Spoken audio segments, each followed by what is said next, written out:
Om Jnanatirandhasya Jnanam Janashalakaya Chakshurmilitam Yena Tasmai Shri Gurave Namaha. Sri Gita Govinda, known here in Tamil Nadu as Ashtapadi. Why? As 8 padas. Don't know why. It's another of those things to research. We need a research institute. At least here I hear it called that. It must be called that elsewhere also. Okay, translation. O Keshava, O Lord of the universe, O Lord Hari, who have assumed the form of a fish, all glories to you. You easily acted as a boat in the form of a giant fish just to give protection to the Vedas, which had become immersed in the turbulent sea of devastation. What's the translation for turbulent sea given there? It's not in the original Sanskrit. It's like a poetic translation. Now, I was just thinking how if in Sanskrit or Indian languages, all the words are interrelated. So the word for turbulent here although it's not in the original Sanskrit, might be given as Bhima. And then when you think of the name Bhima, then you hear of it in other contexts also. And it all links together. Then you hear the word Bhim, then you think of Bhim. And then when you say the name Bhim, you think of that's an example of a terrible sea. Those of you who have seen the sea, previously people in Salem wouldn't have ever seen the sea. Before the trains came, they'd lived their whole life and never seen the sea. But those who see the sea, they know when it becomes. They know in Chennai from the tsunami, it can be very dangerous and very high. Actually in Chennai it's always dangerous. Anytime you go bathing, in the morning especially, the sea is so strong it can just take you and kill you immediately. So anyway, that's just a tangential meditation. Verse number 2. O Keshava, O Lord of the universe, O Lord Hari, who have assumed the form of a tortoise. All glories to you. In this incarnation, as a divine tortoise, the great Mandara mountain rests upon your gigantic back as a pivot for churning the ocean of milk. From holding up the huge mountain, a large scar-like depression is put in your back, or on your back, which has become most glorious. O Keshava, O Lord of the universe, O Lord Hari, who have assumed the form of a boar, all glories to you. The earth, which had become immersed in the Garbhodak ocean at the bottom of the universe, sits fixed upon the tip of your tusk like a spot upon the moon. O Keshava, O Lord of the universe, O Lord Hari, who have assumed the form of a half man, half lion. Actually, to be more exact, that translation is not very correct. You can say the form of a boar, the form of a fish, but you can't say the form of a half man, half lion, because he's the only one. Make a note of that. We should send that to Dravida. So it's not like he is unique in being Narasimha, who've assumed the half man, half lion form. All glories to you. Just as one can easily crush a wasp between one's fingernails. That's a dangerous thing to do, because the wasp will sting you. So in the same way, the body of the wasp-like demon Hiranyakashipu has been ripped apart by the wonderful pointed nails on your beautiful lotus hands. O Keshava, O Lord of the universe, O Lord Hari, who have assumed the form of a dwarf Brahmana, all glories to you. O wonderful dwarf, by your massive steps you deceive King Bali, and by the Ganges water that has emanated from the nails of your lotus feet, you deliver all living beings within this world.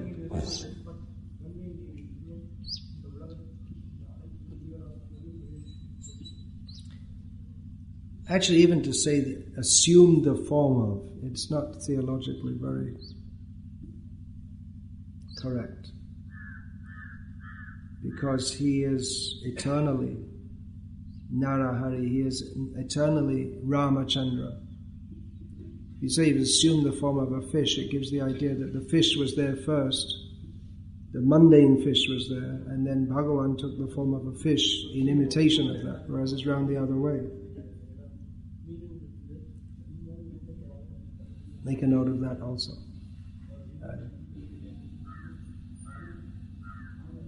This is the kind of thing you'll get in some Mayavadi commentary. O Keshava, O Lord of the universe, O Lord Hari, in the form of Bhrigupati, Parashuram, all glories to you. At Kurukshetra, you bathe the earth in the rivers of blood from the bodies of the demoniac Kshatriyas that you have slain. The sins of the world are washed away by you, and because of you, people are relieved from the blazing fire of material existence. O Keshava, O Lord of the universe, O Lord Hari, in the form of Ramachandra, all glories to you. In the battle of Lanka, you distribute the 10-headed demon Ravana and distribute his heads as a delightful offering to the presiding deities of the 10 directions, headed by Indra. This action was long desired by all of them, who were much harassed by this monster. O Keshava, O Lord of the universe, O Lord Hari, in the form of Balaram, the wielder of the plough, all glories to you. On your brilliant white body you wear garments the color of a fresh blue rain cloud. These garments are colored like the beautiful dark hue of the river Yamuna, who feels great fear due to the striking of your plowshare. O Keshava, O Lord of the universe, O Lord Hari, who have assumed the form of Buddha, that we could say. Because he's not eternally. All glories to you, O Buddha of compassionate heart, you decry the slaughtering of poor animals performed according to the rules of Vedic sacrifice. O Keshava, O Lord of the universe, O Lord Hari, in the form of Kalki, all glories to you, you appear like a comet and carry a terrifying sword for bringing about the annihilation of the wicked barbarian men at the end of the Kali Yuga. O Keshava, O Lord Hari, in 10 different forms, all glories to you. O readers, please, O hearers, make that a note also. It says, O hearers, Shrinu Sukadam, please hear this hymn of the poet Jaidev, which is most excellent, an awarder of happiness, a bestower of auspiciousness, and is the best thing in this dark world. So we'll now read from Srimad Bhagavatam, translation and commentary by His Divine Grace A.C. Bhaktivedanta Swami Prabhupada. Is the verse written there? Chapter 1, text 3, chapter 1, Canto 1, chapter 3, text 22. Naradevat Vamapanna Surakarya Chikirshya Samudra Nigrahadini Chakre Viryanyatah Param. Translation. In the 18th incarnation, the Lord appeared as King Rama. In order to perform some pleasing work for the demigods, he exhibited superhuman powers by controlling the Indian Ocean and then killing the atheist King Ravana, who was on the other side of the sea. Purport. The personality of Godhead, Sri Rama, assumed the form of a human being and appeared on the earth for the purpose of doing some pleasing work for the demigods or the administrative personalities to maintain the order of the universe. Sometimes great demons and atheists like Ravana and Hiranyakashipu and many others become very famous due to advancing material civilization by the help of material science and other activities with the spirit of challenging the established order of the Lord. For example, the attempt to fly to other planets by material means is a challenge to the established order. The conditions of each and every planet are different, and different classes of human beings are accommodated there for particular purposes mentioned in the codes of the Lord. But, puffed up by tiny success in material advancement, sometimes the godless materialists challenge the existence of God.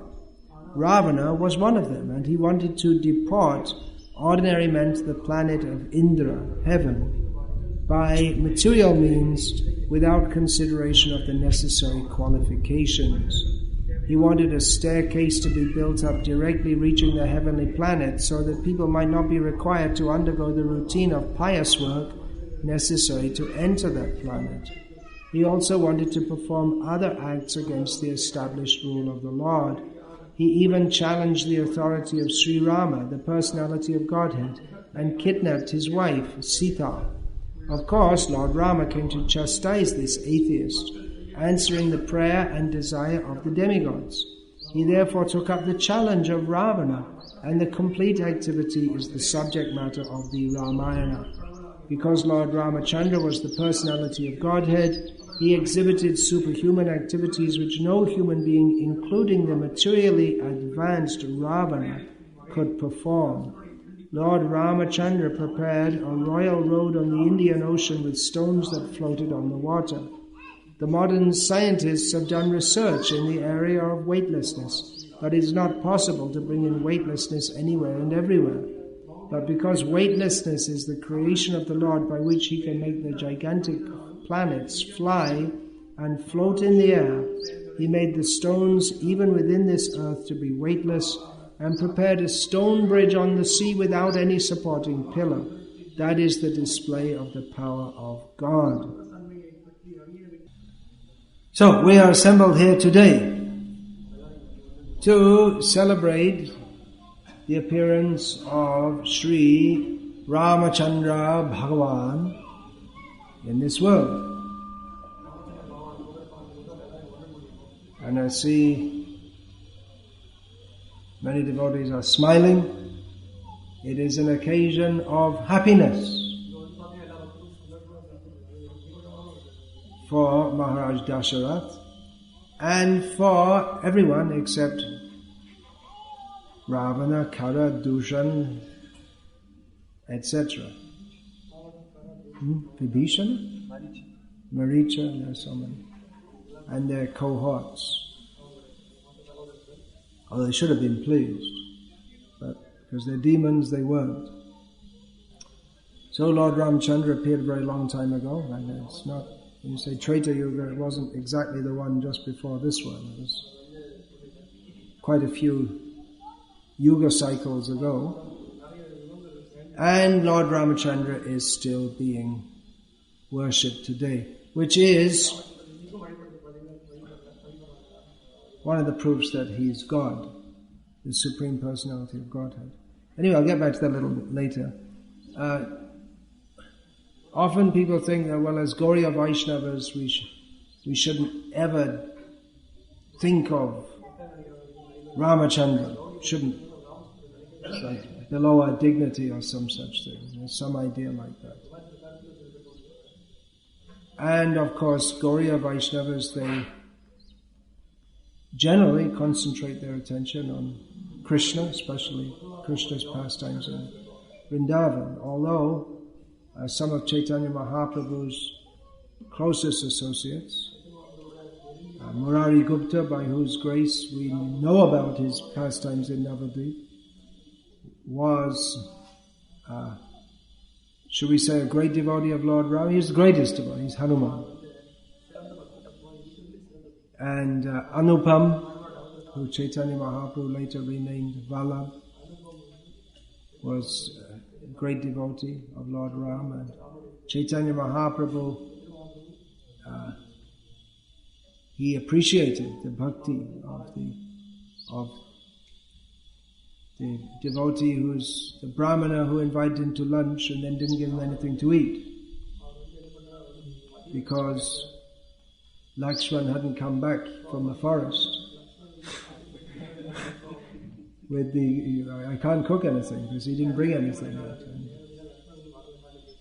And this brahmana was upset because he was passing his whole life in lamentation, thinking how Ravana could even touch the body of Jagat Janani, the mother of the universe, Sita. Then Chaitanya Mahaprabhu, a little later, in the same region, way down further south than here, in the area where the Kaveri flows. What's that called? Chola country? Is it? Where the Kaveri flows? Later. That's Panda area? Is it? Anyway, now it's all Tamil Nadu.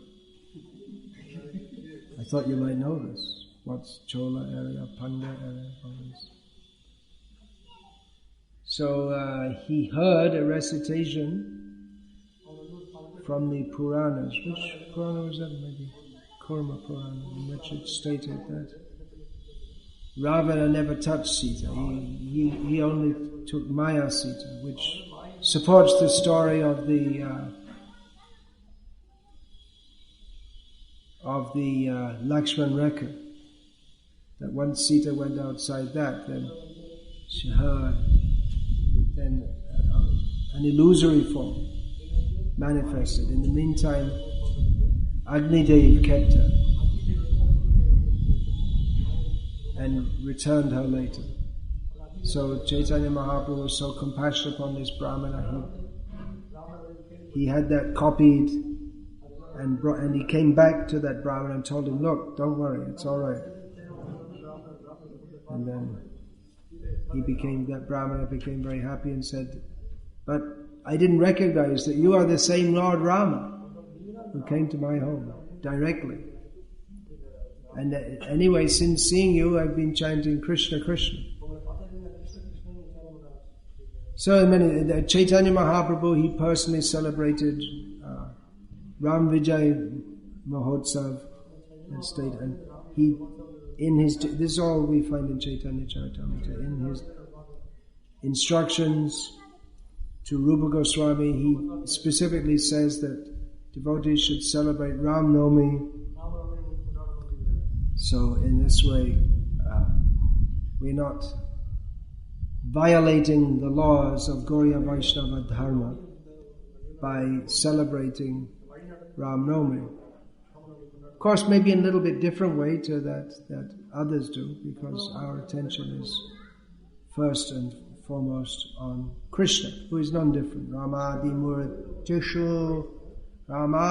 murtishu kalani amena cheshtanda navataram akaram bhuvaneshu kintu Krishna swayam samabhavat paramapumanyo govindavadi purusham tamaham bhajami. Krishna takes many forms. The original form is Krishna. He takes many forms, beginning with Rama, which in this context means Balaram, and appears in various avatars in this world. Still the original form is Krishna. So with that consciousness, Gauriya Vaishnavas worship Lord Rama. We find also the gopis of Vrindavan, they knew very well that Krishna was Rama, because they were lamenting their misfortune in having come in contact with Krishna. This is all Ananda Chinmaya Rasa. This is all transcendental bliss. Just stick it in the box if I need it. I'll let you know. They said, yeah, what can we expect, Krishna? What can we expect from you anyway? As Purnamasi told us that in your previous birth, as Rama, the Shurpanaka came to you with some romantic, erotic feelings, which is natural for a woman. We also came to you with romantic feelings. You cheated us. So it's natural for a woman in that way, but you were so cruel that you had her nose and ears cut off. And then again, Bali Maharaj, he was very good, but you simply cheated him, Vamandev, and tied him up and threw him into the lower regions. So what can we expect from you? It's like, it's your nature to the people who come to you with loving feelings that you mistreat them. The gopis were lamenting in this way. So they also knew that Krishna is Rama. So we celebrate Ram Navami, and some years ago I was in, what's the name of that? Medani Naga, I believe is the Quranic name. That's now called Daltonganj in Jharkhand, which used to be in Bihar. And I came, I believe it was 1 or 2 days after Ram Navami, and the whole area, because we had to drive from Ranchi or somewhere, the whole area you could see were all festooned. It had obviously been a great celebration. So the whole area, everyone is celebrating. A big, huge celebration, Ram Navami. So Gauriya Vaishnavas, Prabhupada also celebrated. He opened the Krishna Balaram temple on Ram Navami. So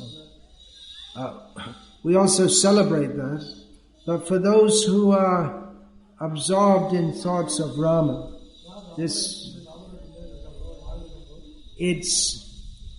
not exactly a celebration in the way that someone celebrates an occasional festival, but it's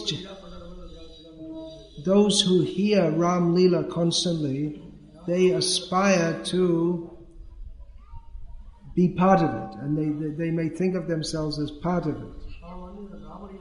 And as I was reading that book, I gave a lecture on that some time ago in Bangalore, that the dramas of Ram Leela, which are performed throughout North India, especially in Varanasi, different parts of the city, they're named after the places where those Leelas are performed. So the people who play those parts, they identify with it so much, and some of the people they identify with the players who play the parts so much that they just take it. This person is Rama, this person is Hanuman, because they play that part once a year in the drama, and Hanuman, who plays that part, when he passes away or gets too old, then his eldest son plays that part. So that they Hare Krishna. So the absorption and feeling that we are. It's not just some remembrance of something that took place so many, but today Rama has appeared. That is, it's not a celebration, something that happened millions of years ago, but today all of Ayodhya is happy. Dasharath especially, everyone is happy because our king is happy. Here the word is Naradevatvam, Rama Apana, assumed for want of a better word. Taking the Naradeva means the king, the God represented, or a man who is God, however you want to explain it. Naradeva means the king. So the king, in the Vedic culture, people worship as God. They worship him and he takes the form of Ishvara Bhava. We find in Bhagavad-gita, Krishna says, one of the qualities of the Kshatriya, Ishvara Bhava. So he actually feels that he's God. Not in the sense of Ravana feeling that he's God, to exploit others, but to protect others. to nurture them, and he takes the lead in coordinating the whole society. Administration, when we think of administration, we think of administration so people can live in this world and have sense gratification. But the Kshatriyas, they organize everything so that everyone, the whole society is based on yajna. And that all the work of the society, that the work that people do, that culminates in yajna, as Krishna says in Bhagavad-gita. What is that? Anyway, I don't remember. The all work culminates in yajna. That means the grains and the ghee, Krishi Goraksha, the grains and the ghee, they're offered into the fire, and the king becomes the yajaman, or the head of the one who offers the sacrifice on behalf of all the other people. So there's a relationship of protector and protected, of great love between the king and the citizens. And when the kings became like Ravana instead of like Rama, then they threw out the kings. All over the world the kings are deposed. But otherwise the kings, they and even you'll find that many kings, they have a name, Rama. Even now in Thailand, all the kings are called Rama, even though the present one, who's almost dead, is very old. His main joy in life is playing jazz saxophone. So he's not really like Rama. And though he has very little political power, people, they love him. That feeling is there too. And in Thailand, even now, if you say anything against the king, they'll probably kill you. And they probably wouldn't get treated by the law also. That feeling is there. Because even now, he has no political power, and he can't actually protect the citizens from all the nasty politicians. In Thailand, the politicians are normal politicians, maybe a little nastier than others. But he himself has that feeling, like the protector. The protector of the people. He's the father and the shelter of the people. So the people of Ayodhya, they're very happy. Today, Dasharatha, after in his old age, when it was thought impossible, he has got 4 sons. They all appeared actually very shortly, one day. So anyway, today is Rama's appearance.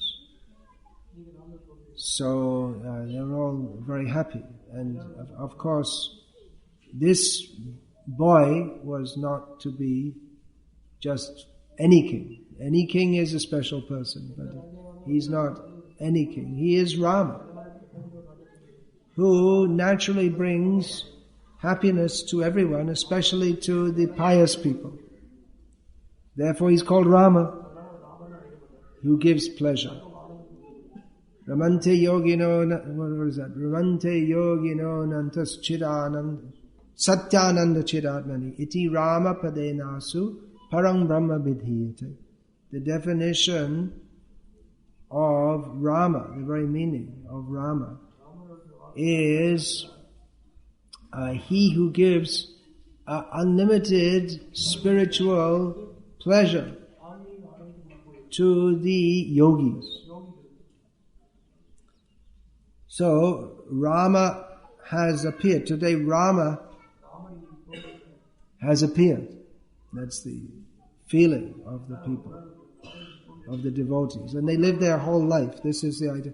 You go on hearing Ram Leela throughout your life, so that it's so attractive that by hearing daily, that automatically in one's daily activities, one will be absorbed in thoughts of Rama.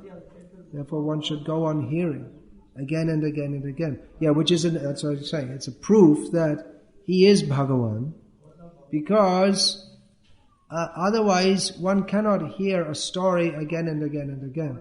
Actually, from the mundane point of view, the story of Ram Leela It's quite good, but it's probably not the best. These modern novelists, they've probably made more interesting stories. Just the other day I was watching a video of Nanda Kumar Prabhu, who was one of Prabhupada's servants.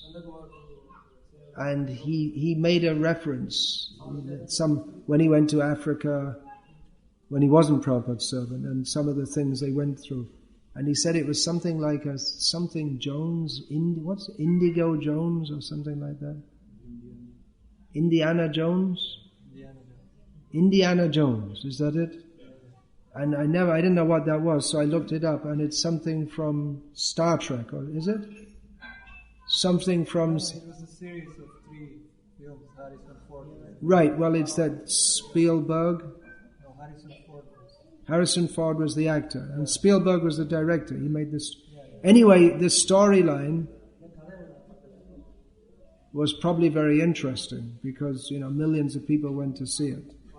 And even Nanda Kumar, who was Prabhupada's ex-servant, and he said it in a way that everyone's supposed to know what it means. So I thought it's something, one of those American things that we British people don't know.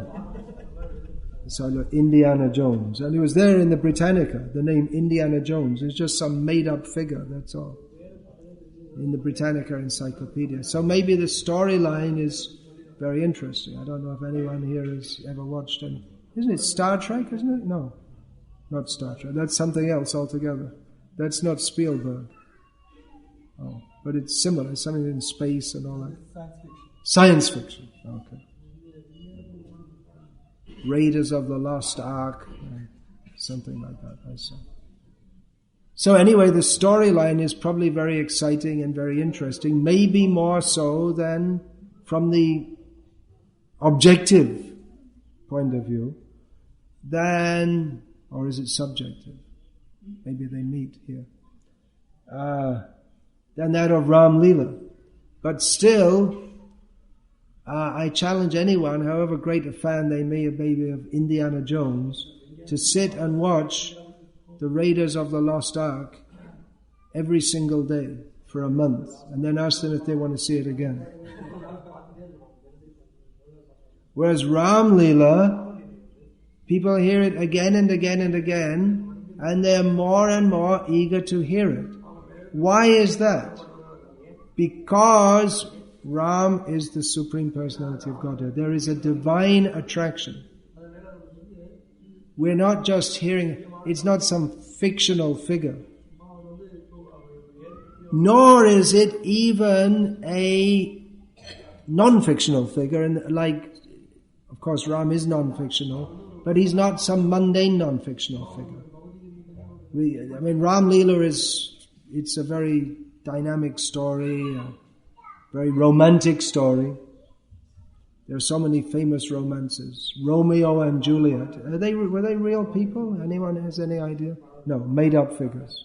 Some of Shakespeare's dramas were based on real figures. So, it must have been interesting. There's so many interesting stories. Napoleon, his story is very interesting. But even the most patriotic Frenchman wouldn't like to hear it over and over. You get some feeling is there. Le France. But it's not like a spiritual feeling. But Ram Leela, people like to hear again and again. And by hearing it again and again, not only is it attractive, but they become purified. And not only, you may say, well, it's a moral story. You learn about cooperation between brothers and duty to family and all this kind of thing. But it's naturally, by its very nature, purifying, because Ram, by hearing about him, he is pure. And there is pure means, it's not just some word, but it means free from Kam, Krodh, Lobh, Moha, Mada, Matsarya, lust, greed, anger, illusion, envy, mad pride, and envy. Yeah. So, so purity means to be freed from those qualities and to be absorbed in love of Krishna. So by hearing about Krishna, Rama, one automatically becomes purified. So the Vedic culture which we want to revive, that is, one of the purposes of the Krishna consciousness movement is to revive this culture where the people are always talking about and thinking about Rama and Krishna, hearing their leelas and being absorbed in that. So we should have devotees who speak on Ram Leela and Krishna Leela, all the Vamana Leela, all the different pastimes. And the people should know. Now people don't know. They don't know what the pastimes are. Even you told me some years ago, most people in Tamil Nadu, they don't even know the name Ramanuja. It's great shame. Great shame. And really our movement has so much work to do. They don't, Ramanuja want to speak of the Alvas and no idea. Even the Iyengars themselves, they may marry, they say, well, we'll only marry within our galai, or kalai, vadagalai, tanagalai. But they don't know what it means. What's the differences? Maybe they see the old people, one has a tilak like this and the other one has a tilak like that. But why they're different, they have no idea whatsoever. But no, we're only going to marry. Well, usually they say nowadays, kalai noba. Or they marry a smarter or a Muslim or whatever. The girls marry Muslims, the boys don't marry Muslim girls.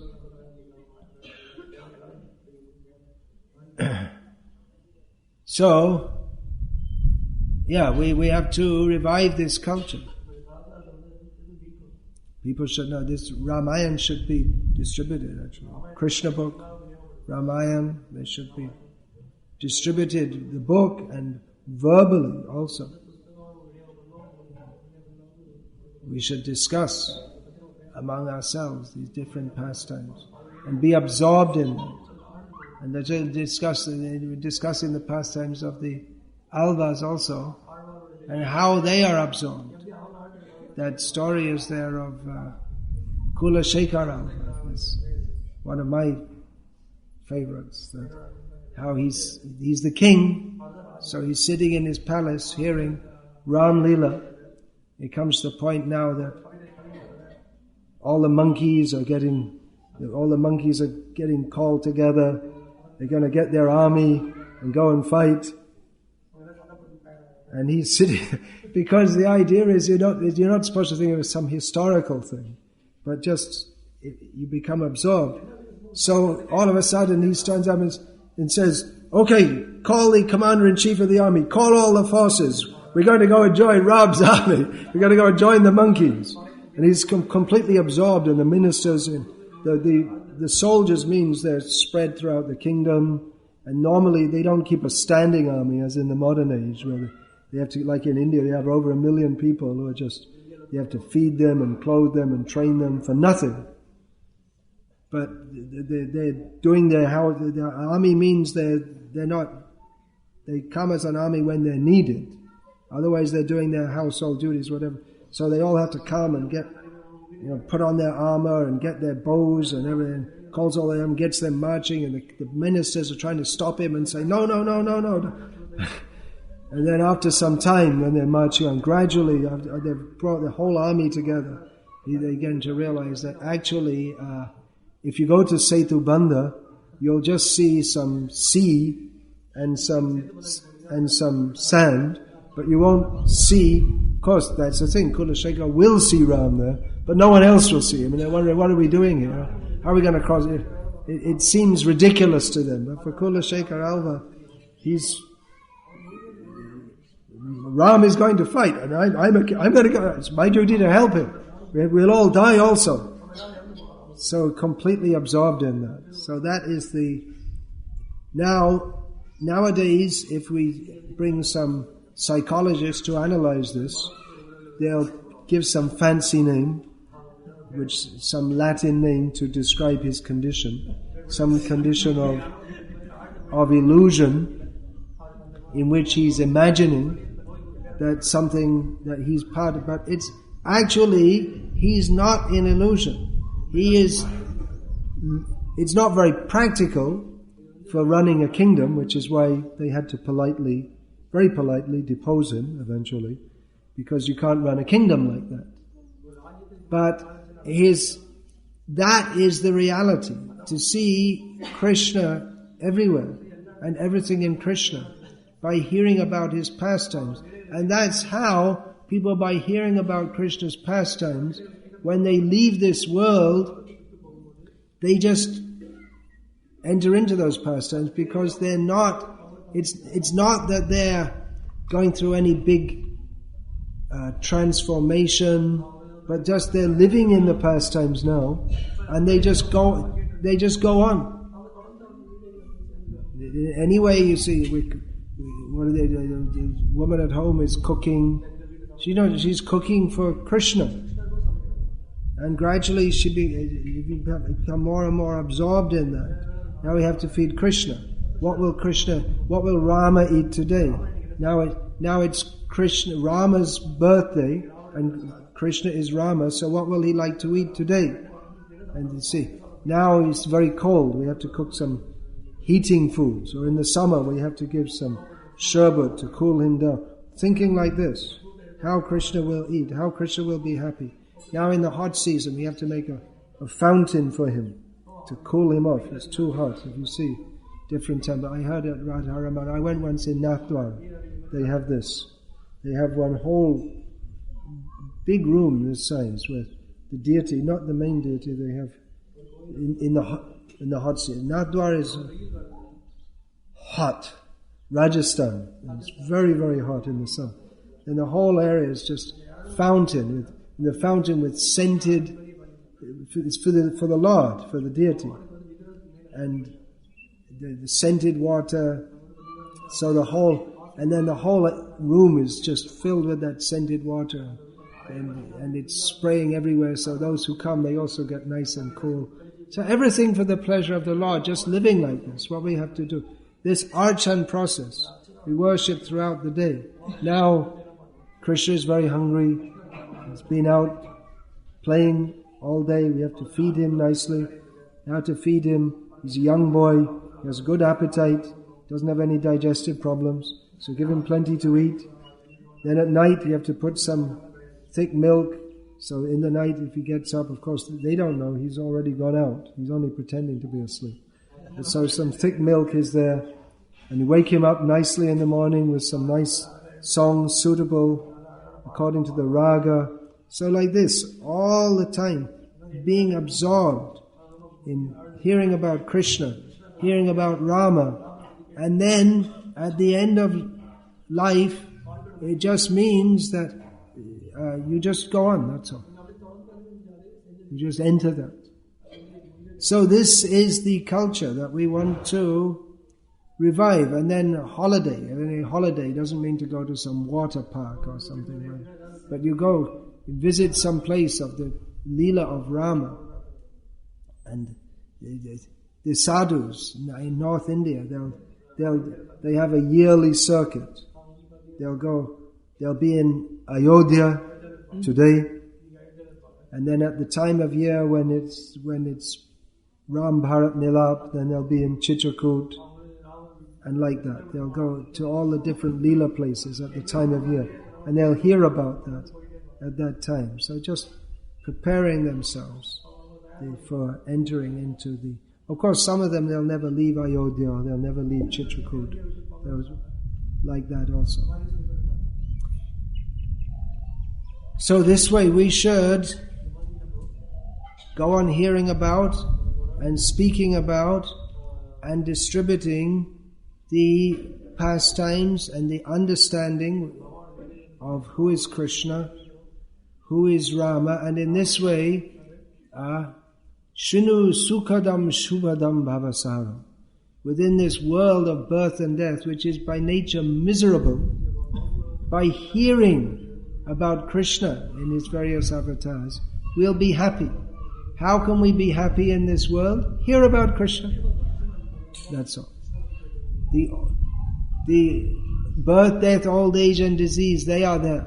That is incurable. That you cannot avoid. The body will get old and stiff. The joints will get stiff. That is for certain. But we can hear about Krishna Rasayana, that you were telling us last night, Chittahara. There's this verse from Mukunda Mala, that the foolish people, they're only interested in taking medicines, but anyway the body's going to be destroyed. But take the Krishna Rasayana, hearing about Krishna, by which we will be relieved from birth, old age, disease and death eternally. And even a person, they become so much absorbed in that Krishna Lila, Rama Lila, that the miseries of birth, death, old age and disease, it's as if they can see it's actually not real. This is reality. Krishna Lila, this is reality. And this birth, death, old age and disease, it's just a nightmare. It's this existence, this material existence, it's only as real as a dream is real. So, if we can understand that, just like in a nightmare, you might be chased by a tiger, but then you realize this is only a dream, it's not real. And then, where's the tiger? Then the tiger the tiger just exists because we have accepted that it exists, that's all. Otherwise it doesn't exist. It's only a dream. So we can wake up from that. So birth, death, old age and disease, they're only there because we accept that to exist, because we have the hope of enjoying the body, which is just another dream. When we wake up from the dream and realize that Krishna Lila, Rama Lila, Vamana Lila, all these passages, this is the reality, then from the perspective of the insane people who are trying to enjoy this nightmare of material existence, such people may be considered mad. But the devotees, they live in the reality of Krishna Lila. So we should hear that. Of course, Ram Lila, it's very sad. The predominant rasa is karuna, which is translated as pathetic. Pathetic not in the sense of useless, but in the sense of being very sad. It seems very sad. But Prabhupada notes in the Nectar of Devotion, I'm not sure, it's probably taken from one of the commentaries, that Ram Lila seems very sad, but then why do people like to hear it again and again? Because actually it's all blissful. It's Ananda Chinmaya Rasa. It's apparently sad, but it's very, very blissful. Just like we were discussing last night about people, they like to go and see horror movies. Why should you want to go and see horror movies? It's like, there's the Bhibhatsa Rasa and Bhayanaka Rasa, some mixture of something disgusting, horrible. Someone's face becomes all contorted into some monster face and becomes very fearful. Why should people like that? Because that's originally in the Supreme Lord, Rishimhadev. So or the devotees, they also feel fear. They hear that maybe Kamsa is going to come himself with his army.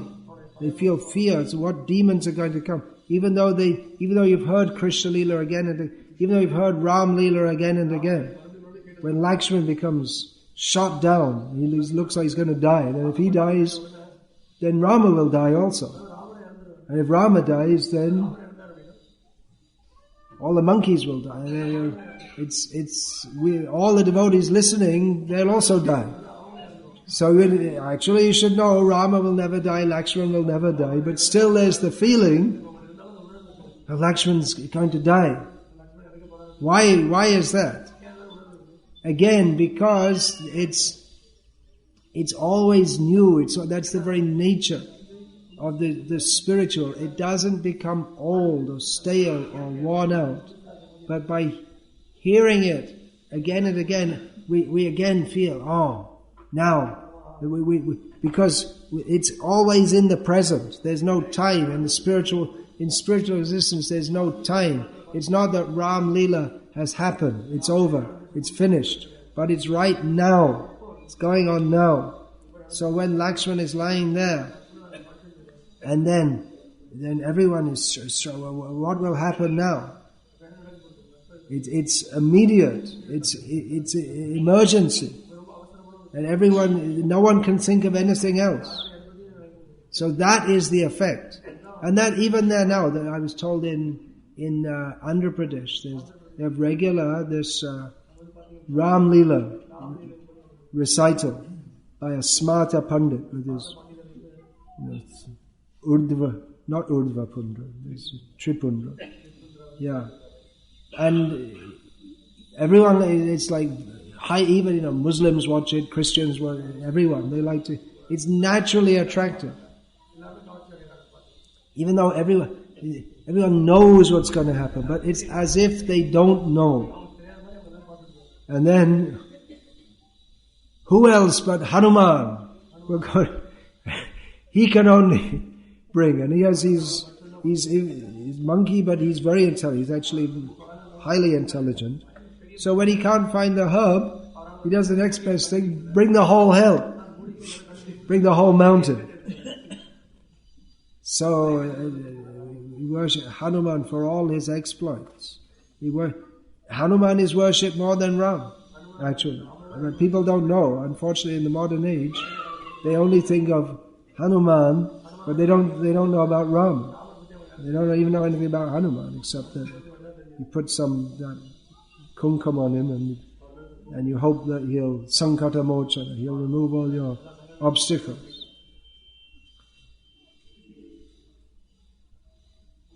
So we should go on hearing Ram Leela. We should hear again and again.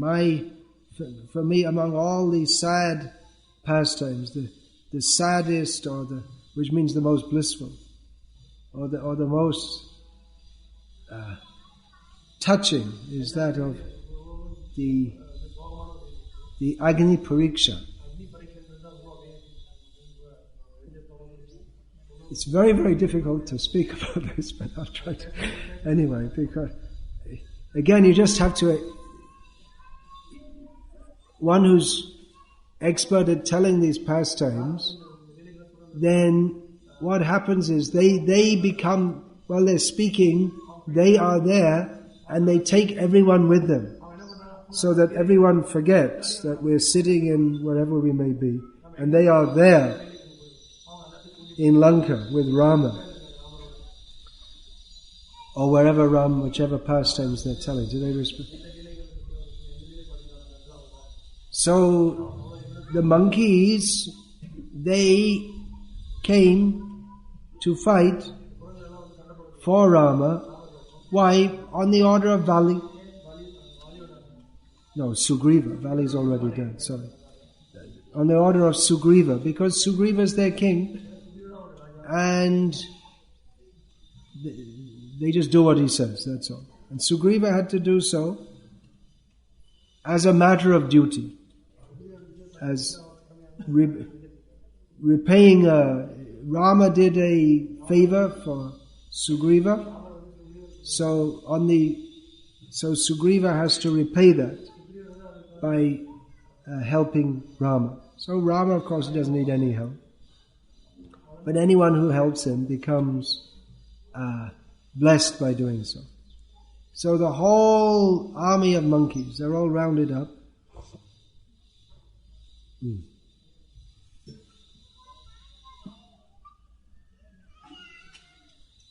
And as a matter of duty, they're all marching toward Setubandha with the aim of going to Lanka and conquering Lanka.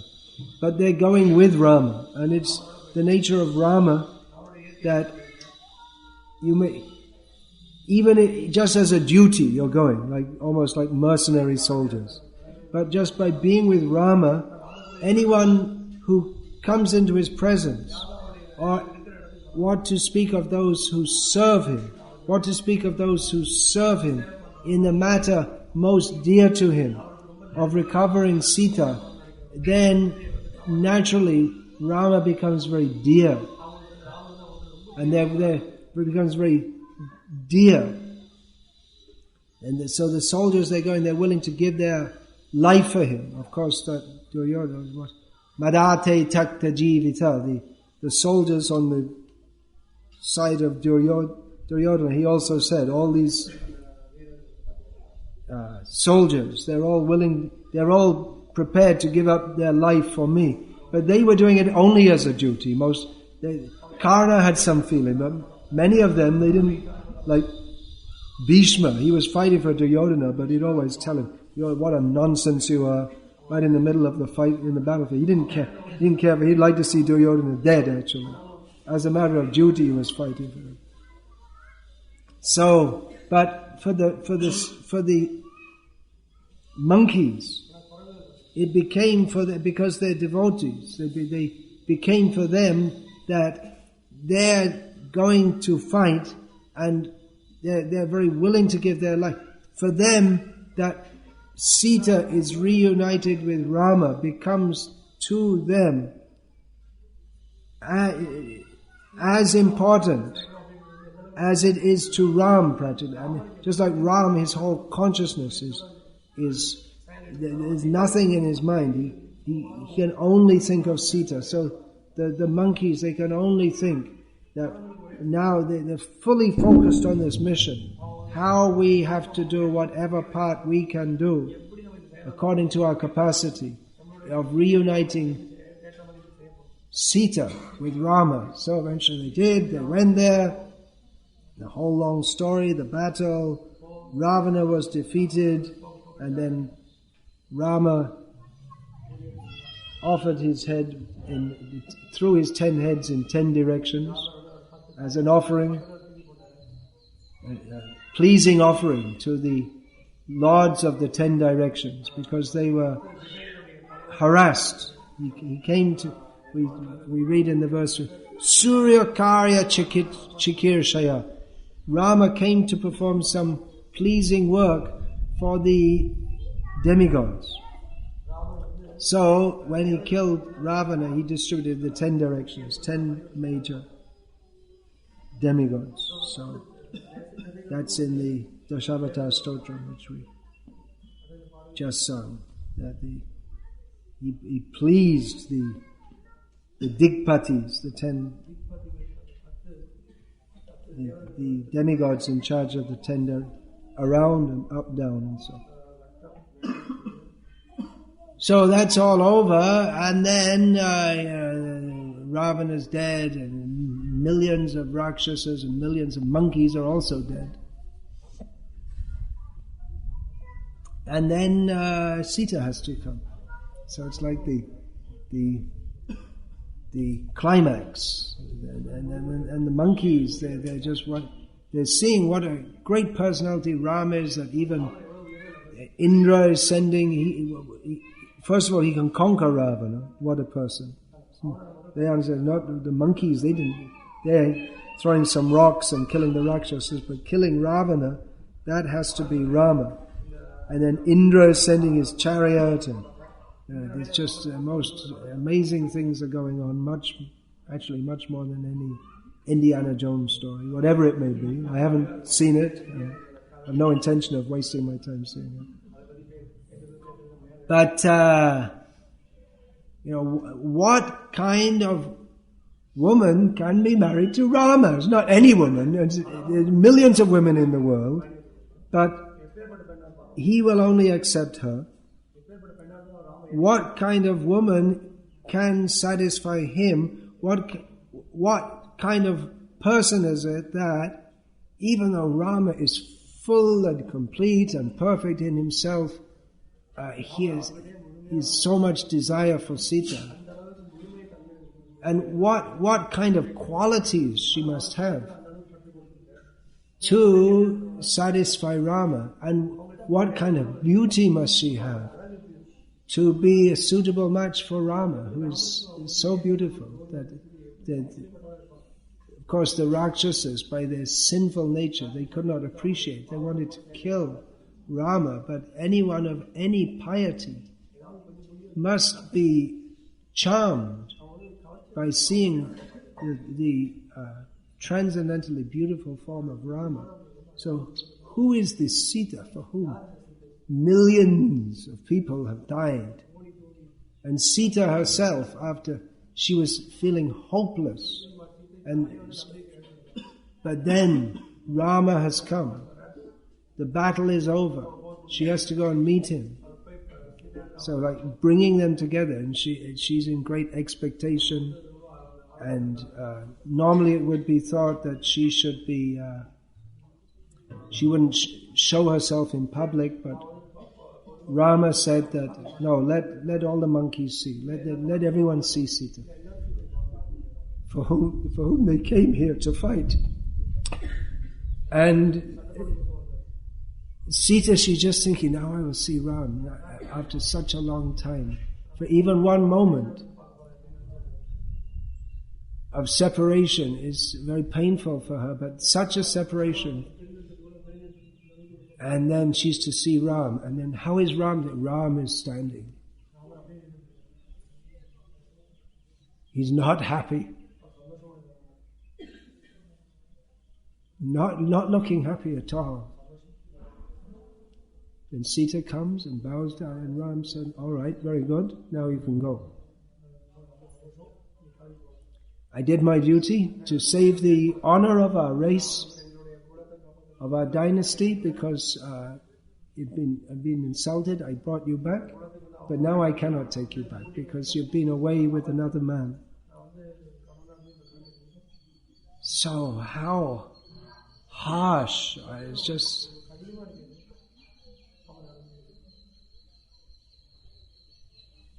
How it must be very difficult for those who are speaking, even to say these words of Rama. Even Valmiki to write this, it must be very difficult to write this, to repeat it. In the drama, when they're making the drama, actually it's not a drama. They don't call it a drama. It's not a natak. It's Ram. When you see they make the drama, it's not a drama, it's Ram Leela. It's not called a drama. Drama is a depiction of something else, but Ram Leela is Ram Leela, that's all. So these very, very harsh words, unimaginable. Sita couldn't have imagined. Anyway, she protested her chastity. And she said, then I will, to prove the chastity, she will enter the fire.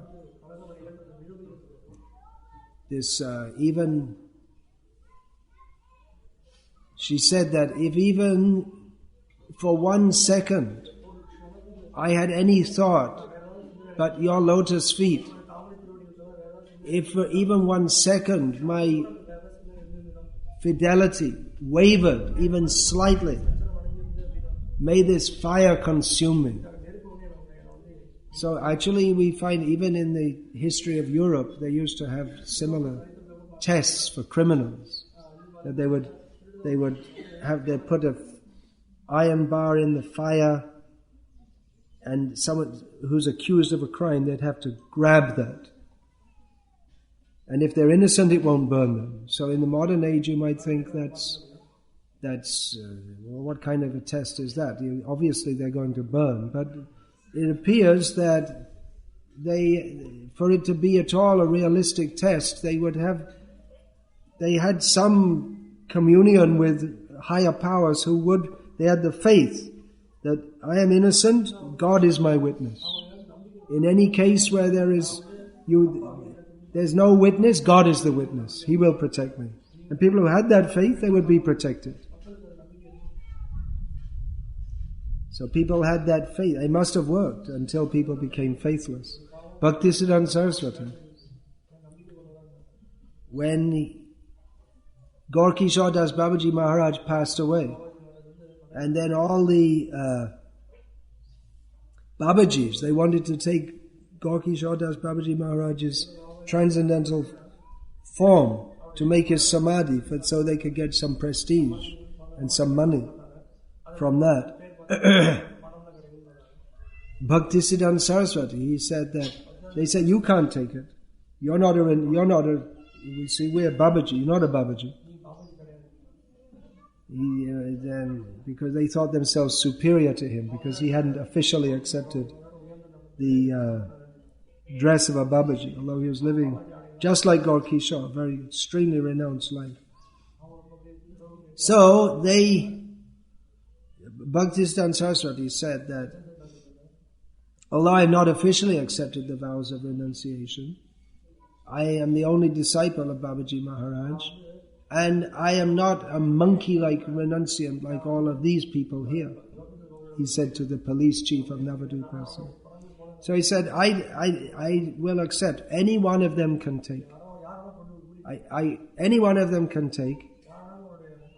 If within the last year, none of them had anyone who did not have any illicit sexual connection. Of course, Babajis, they're not supposed to have any sexual connection. Got some burning in my eye. Then even within the last month, if that's too difficult, 1 year, if any of them didn't have any sexual connection, then they may take that. Even within 3 days, if any of them didn't touch a woman, then they can take the form of Babaji Maharaj. Otherwise, I'm taking. And the police chief said, well, how will you ascertain that? Saraswati, he said that, I will take their word for it. No one dared. Because they knew that if they had touched the body of Babaji Maharaj, Saraswati Thakur having said, he said that if any of them who, even within 3 days, they have touched a woman, if they dare to touch this transcendental body, they will be completely ruined. No one dared. Because they knew that Saraswati, if he says, that's a fact. They knew there's a higher order, a higher power. At least they had that much faith, even though they were not good Babajis. So like that, Sita Devi said, so I'll enter the fire. And the monkeys, they couldn't. Oh. Then Rama says to Lakshman, okay, build a fire. He didn't say, no, okay, we'll accept. All right. You ready to enter the fire? All right, then don't. All right, I'll take your word for it. He told Lakshman, build a fire. Collect the wood, build a fire. Now then Lakshman, he came next time, he said, I'll never be the younger brother again. I have to follow the orders of my brother and what things he puts me through. Next time I'm going to be the elder brother. So next time he came as Balaram. So,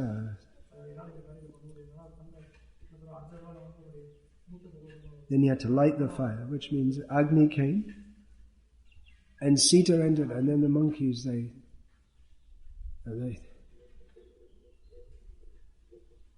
anyone who hears it, even today, they can't imagine what is Ram doing. That he who he loves so much, and we came here, we fought with millions of monkeys and Rakshasas who've given their life, the city of Lanka is destroyed. And now she's going to enter the fire. And of course, she came immediately out. Agni Dev gave her. And then again later, because actually the rule is that no one should, if a woman is outside the house after dark, what to speak of all night, what to speak of day after day, if she goes out alone by herself after sunset, then she's rejected. That's all. She's not fit to be in the house. But Sita, she proved her chastity. And Rama, he said, I knew all this, but anyway, this had to be proved.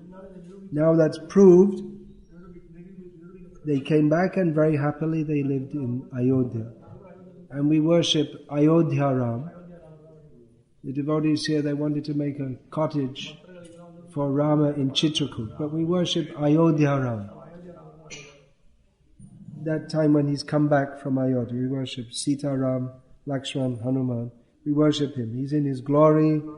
Everything is perfect. Everything is nice. Of course, Dasharatha has passed away, but that's inevitable. Ravana is vanquished.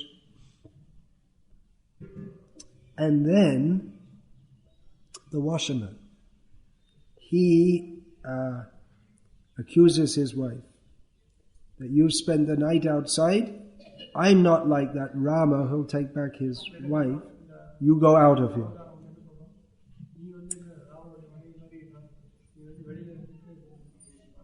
Now, interestingly,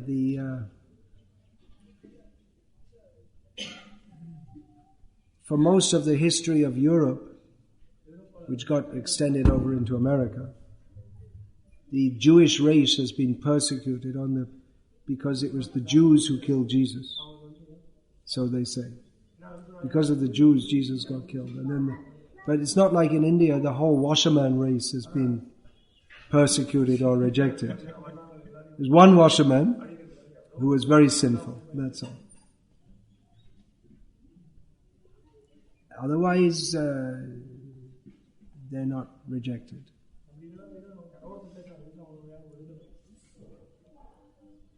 But a very sinful, envious person. Actually, from the ordinary point of view, what he said was acceptable. But because Rama is not ordinary, it became the source of more sadness. Just when you thought all the sadness was over, everything's nice, then again, Rama showing the ideal model of what should be done as a human, how a human should behave, how he puts dharma above personal interest. This, everyone should hear Ram Leela again and again and again to understand how we have to put dharma, living according to the laws of God, acting selflessly. Then actually we should hear Krishna Leela. Otherwise what happens is people become prakrita sahajivas. They hear Krishna Leela and they think, well, Krishna broke all the rules, we can break all the rules. But first you should hear Ram Leela and understand that Krishna is Rama. As Rama, he is known as Maryada Purushottam, he who shows proper behavior for all human beings. And as Krishna, he is Prem Purushottam or Leela Purushottam. He has his Leela which no one can imitate, so don't imitate. Follow Rama, don't imitate Krishna. So this should all be understood. So anyway, Rama is so righteous and so much wanting to establish the standard that he sends Sita away. Oh, there's some story about, then again that washerman, he came in Krishna Leela as when Krishna and Balaram, Krishna and Rama, that means Rama and Lakshman, they entered Mathura. Then one washerman, he was carrying the clothes, the new clothes. Don't think that Krishna wore clothes which were previously used by Kamsa, new clothes. Freshly made clothes for the king, or just cloth. And later the tailor came and made the clothes. So Krishna Balaram said, hey, give that to us.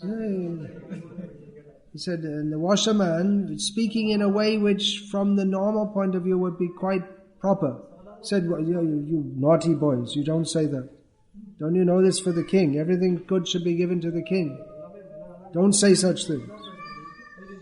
So, because the king was Kamsa, who should not be served, And because Krishna is Krishna, who should be served, Krishna by his hand chopped off the head of the washerman. So you may say, well, that's very bad. Why should he do that? But because that washerman was in the previous life, that washerman in Ram Leela, who was so envious of Rama, but Rama very mercifully at that time didn't kill him. He said, yes, he said right. Actually, he was saying wrong because Sita is completely spotless. And in Krishna Leela, from the point of view of ordinary dharma, the washerman was speaking right. But he was wrong, so Krishna cut off his head, gave him liberation. Don't do that again.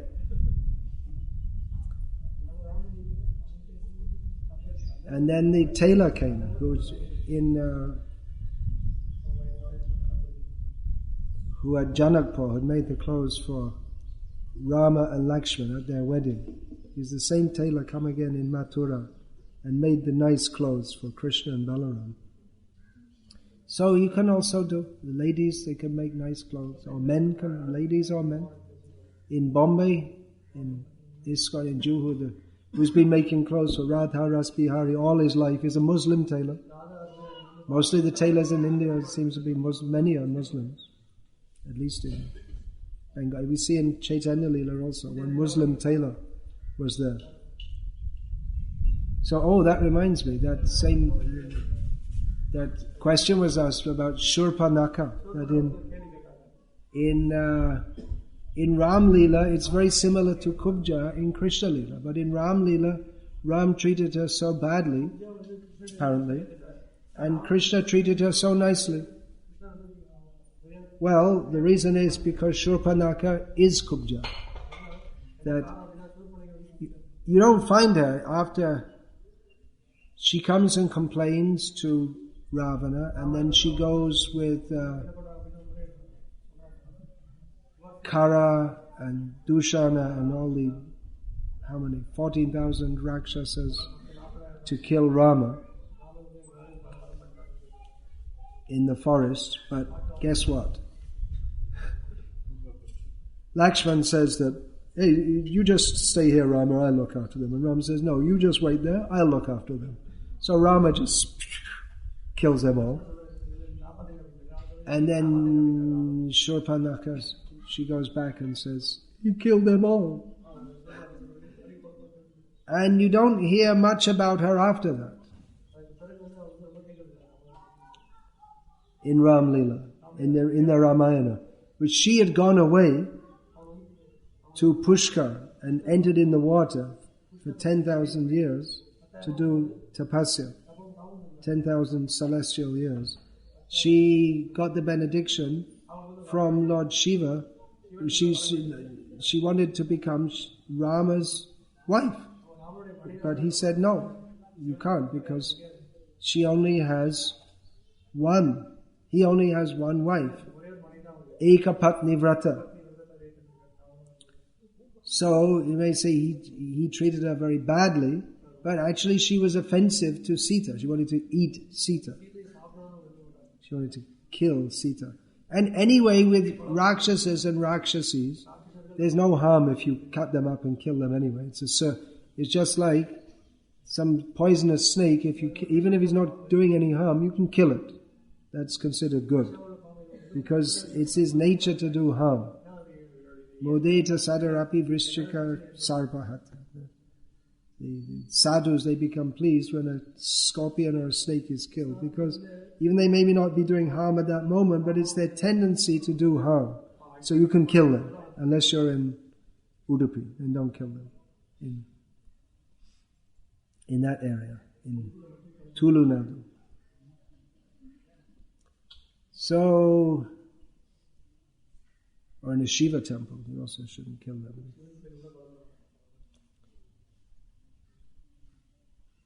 So he via Lakshman, he punished her. But she still had a desire to be Rama's wife. But that was an illicit desire, because that position is reserved for Sita. So she had that desire, so Shiva eventually blessed her and said that, all right, next time can be. Because Krishna, he can have any number of wives. So you can become one of them. But she didn't become one of the gopis. You see, there are many gopis, they come from different groups. There's the Rishichari gopis, who were the sages at Dandakaranya, who, seeing the beauty of Rama, they wanted to have a relationship with him like Sita. Now, are not friends at Galva, they might jump on this one. But it's a purely spiritual desire that they felt attraction to in their spiritual nature. They wanted to serve Rama as a wife. But he said, just wait till the next time. So there are many like that. The Shruti-chari gopis, the different parts of the Upanishads, who they got fed up of just having boring, impersonal knowledge and said, hey, we want to be gopis. Said, okay, they can be with Krishna. So I like this. There's so many.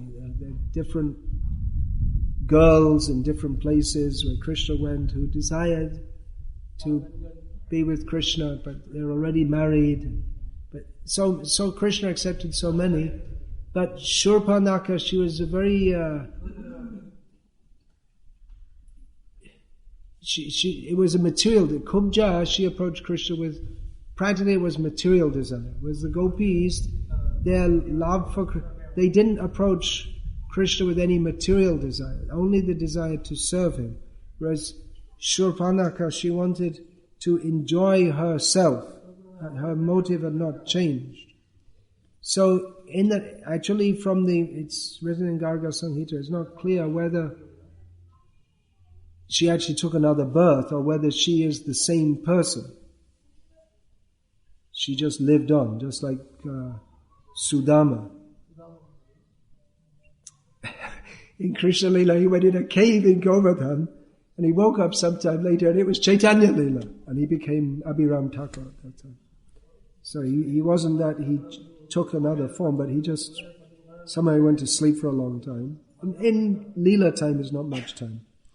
And he just became, so it seems that it may be that she's the same form, but somewhat purified consciousness, and in a nasty, we're not allowed to say that these days, but hunchback form means it's a very sinful form. Nowadays they're called, not as physically challenged, they've got another term, different bodied or something like that, they call it now. Different abilities or something like that. Persons of different ability. So she, a hunchback, means a very sinful form actually. But Krishna straightened her out and gave her a nice form. So that question came up, but why did Krishna treat differently? Because Rama is Rama and Krishna is Krishna. That's the same person, but different mood, different function, different purpose, different things to do. But whatever, it's all kindness. Whatever they do, it's all kindness. So people criticize Rama. Why was he so cruel? Actually, along with speaking on these pastimes, we also have to explain for the sake of sinful people. Or people who are influenced by the wrong propaganda, which is very strong. Here in Tamil Nadu, there's a whole political movement based on hatred of Rama. So what offenses they've made to Rama. So we should rectify those offenses by giving people proper knowledge of who is Rama, why he does what he does. He is not to be questioned. Now they say, you see, Rama was from North India and he came and attacked South India and all this kind of all rascaldom, what they're saying. And then on the basis of that, you see, Rama's not good, Jesus is good, so he should become a Christian, and there's so many bogus things. So actually, much philosophy, education is required. First of all, people, they have no idea what is Ram Leela, what to mention, the subtleties and the proper understanding of it. So much education is required.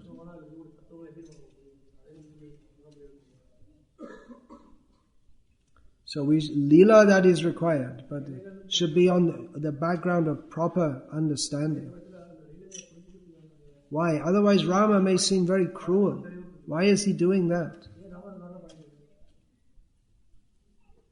Why is he banishing Sita?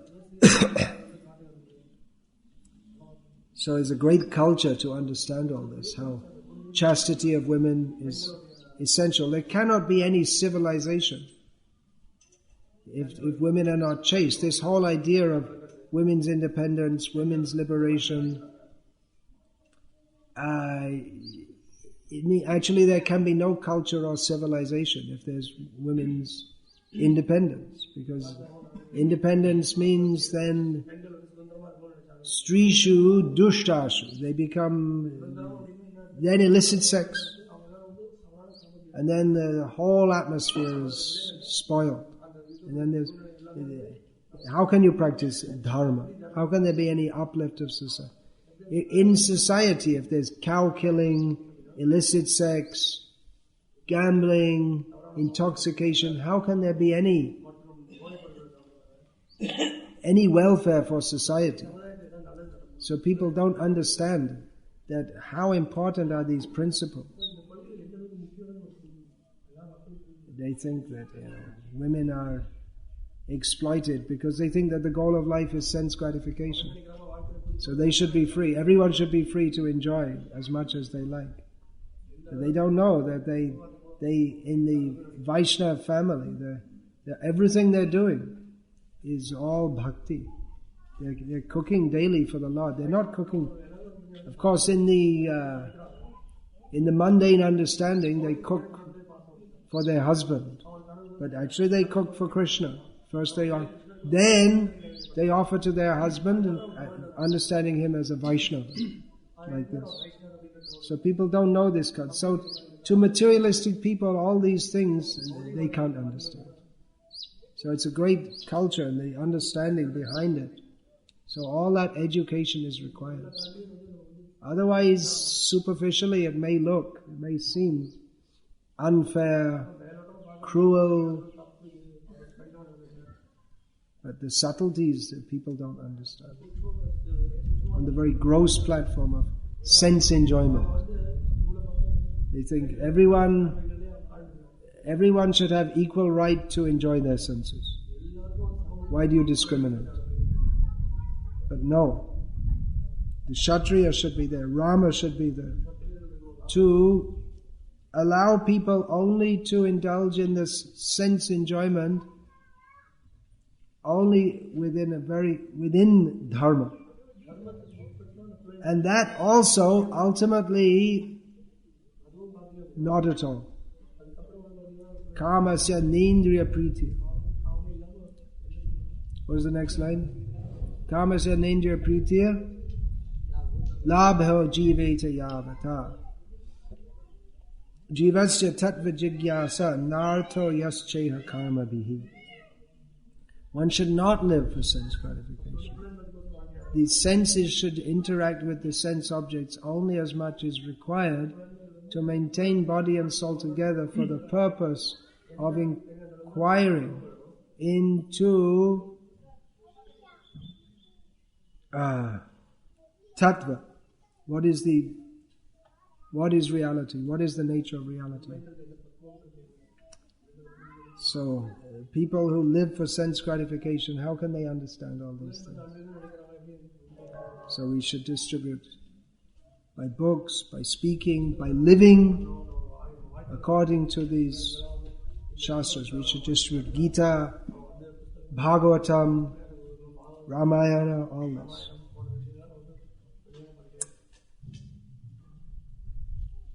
So much work to do. People are going to hell. Unfortunately, they don't know. See, the children are chanting. Very naturally they can take it up from a young age. Otherwise, if you just send them to school, by the age of 10 they'll be ready to join Ravana. They'll prefer to join Ravana than Rama, just by the demoniac education they get. So, Hare Krishna. Any questions about this, or comments, or thoughts, or anything just now? Yeah. Is it known who was this washerman before Rama? Why he had to accept such an ungrateful role? Who is the washerman before Ram Leela? What sadhana did he do to get such a position? I don't know that. He must have been extremely envious to have the opportunity to mess up everything like that. There's a story, it's not exactly the same, told of Vallabhacharya. But actually I think it's older than this. He may have done this, but it may be... It's older than Vallabhacharya, but it's attributed to him by his followers. That once he was walking with some disciples and he saw one snake crawling on the ground surrounded by red ants who were eating him alive. Those big red ants, if you get bitten by one, you'll know it's extremely painful. He was surrounded by many of them.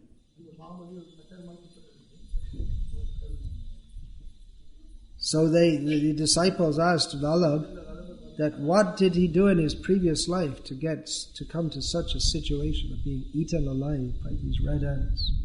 You see that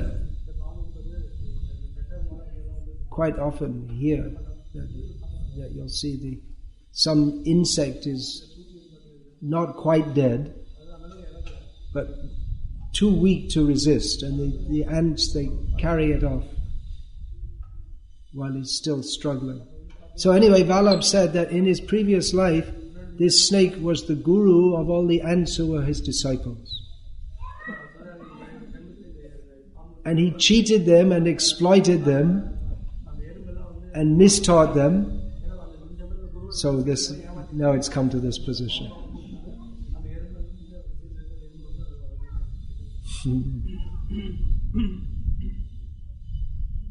Guru nasasyat namoche adya samapeta mrityam. Don't be a guru if you can't deliver your disciples from birth and death.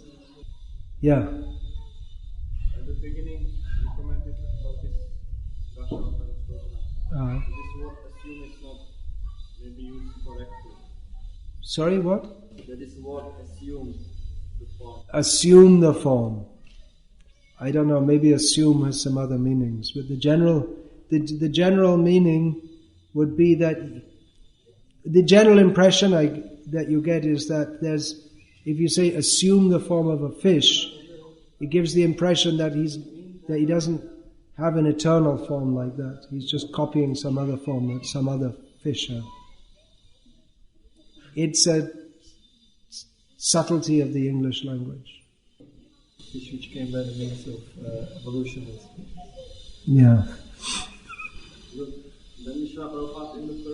He also says, yes, yeah, then I saw that. So, you have to see. Maybe you can also say like that, if you know what the actual fact is, if you don't know the proper understanding behind it, you might misunderstand it. Hare Rama, Rama Rama, Hare Hare. Hare Krishna, Krishna Krishna, Hare Hare. Oh, which way round is the right way? Either way is the right way. Not to say it is the wrong way. That's all. Bhagavad